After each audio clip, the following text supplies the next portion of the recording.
The pulmonary circuit and the pulmonary or respiratory system is comprised as well of the windpipes, so that we can get air into the pulmonary tree. But we also look at its conduits that circulate the blood in order for oxygen to be exchanged in the blood. So most of our respiratory conditions are going to look at primarily these wind conduits, these passageways that air travels from atmospheric or outside of the body into the lungs, and where air then is exchanged its vital oxygen for carbon dioxide in the alveoli.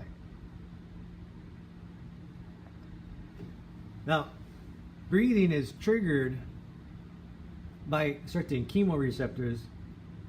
These receptors normally register the amount of carbon dioxide in your blood, and when that level gets high enough, then the body wants to take a breath. It's also fine-tuned and spiked and triggered by certain trigger centers in the brain stem, on the pons. These are your apneustic and pneumotaxic centers. They may also innervate and cause innervation of the larger respiratory muscle. Our primary respiratory muscle is called your diaphragm. This will contract, causing the interthoracic pressure, the pressure inside your chest wall that's in the lungs now, to become less than the atmospheric pressure, allowing air to then rush in. As the diaphragm relaxes and pushes back up, it increases that inner pressure or interthoracic pressure, or pressure inside your lung, to help to bring the air back out in an exhalation. There are other accessory muscles that we use. These are intercostals. And when we find somebody that's in respiratory distress, we notice that they'll use a lot of different other muscles, such as abdominal muscles, their shoulder and pectoral muscles, supraclavicular muscles. All of these areas start to show the breathing process. Breathing is usually very passive. As you look across and look at each other, or look at a person just normally breathing, it's so passive that you can barely see the person breathe, but it's happening. It's when we start to exert ourselves, or in this case, when we see patients that are suffering from some type of respiratory emergency, that we start to see the degree of distress developing.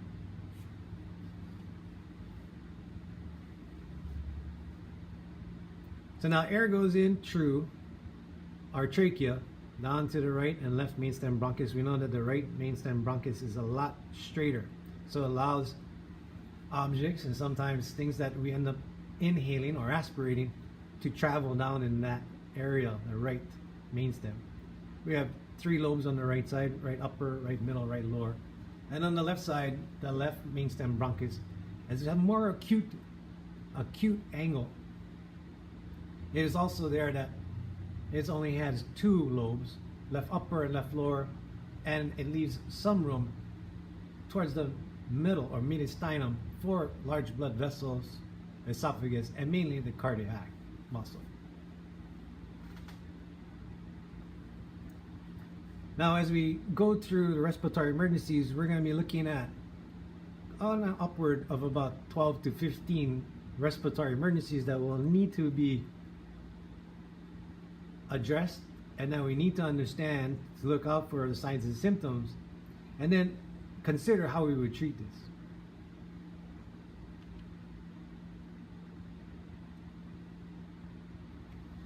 When we look at the airway, the trachea, or the glottic opening where the vocal cords sit, allow us to differentiate between what's upper and lower airway. And this is important because we have a few upper airway medical emergencies and a few lower airway medical emergencies. Our upper airway emergencies would include things like epiglottitis, croup, foreign body air obstruction,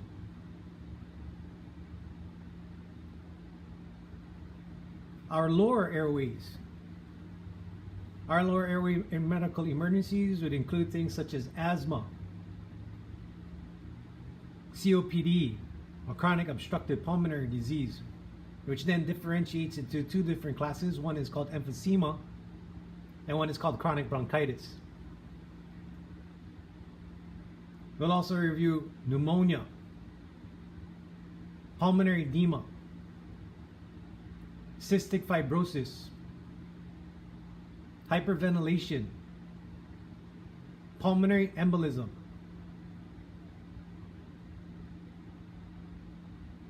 viral illness,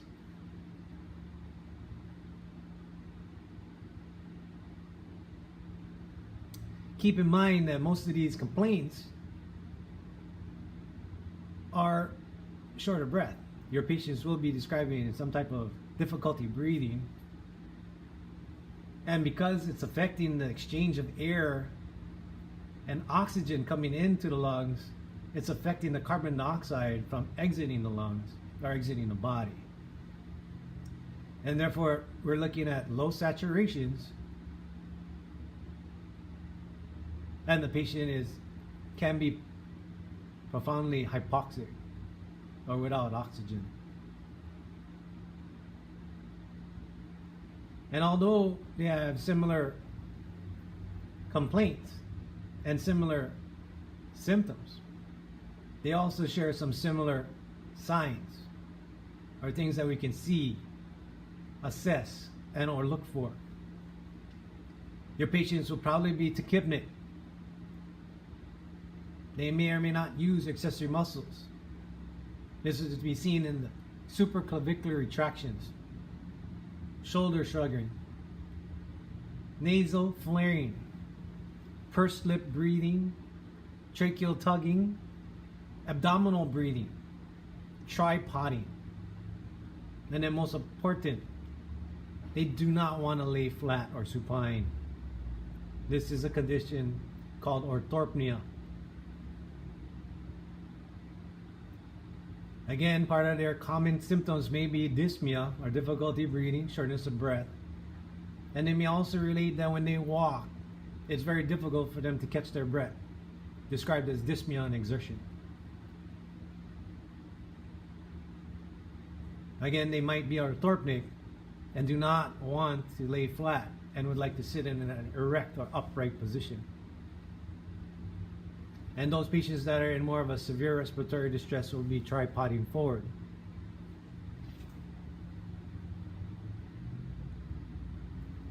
So as we go over these medical emergencies, start to understand, yes, the cause of the medical emergency and its definition, but also start to attribute what particular signs and symptoms will differentiate them from each other. Because each respiratory emergency will require us to do more than just provide oxygen. It may be to assist and take over ventilations. It may be to administer or help to administer medications that dilate these windpipes and passageways. It may require us to do a Heimlich maneuver to rid the foreign object.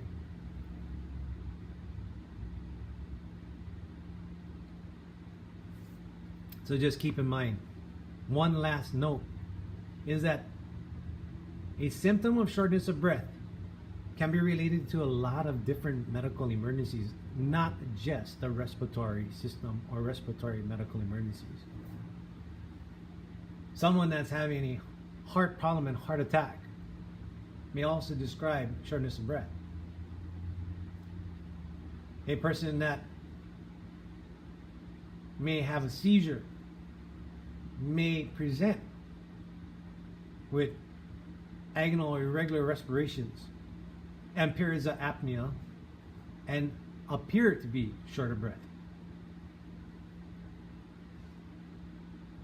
Make sure we do a thorough assessment when we finish asking our questions for our signs and symptoms. Your focus assessment would be just on the respiratory system and focus mostly at the thorax or the chest. We look to see the chest rise and fall. We look for those retractions. We go ahead and listen for our lung sounds. A minimum of 4 sites on the anterior surface or front, and a minimum of 4 sites listening on the back or posterior aspect of the chest or back. And we are comparing right to left as we move across these lung fields. We need to have them take a breath in and out during this exercise in order to determine what type of lung sounds that we will hear. Don't forget to deploy other pieces of equipment that may help determining their level of oxygenation, their breathing status, and to look at potentially other systems that might be contributing to the degree of distress or to their primary complaint of shortness of breath.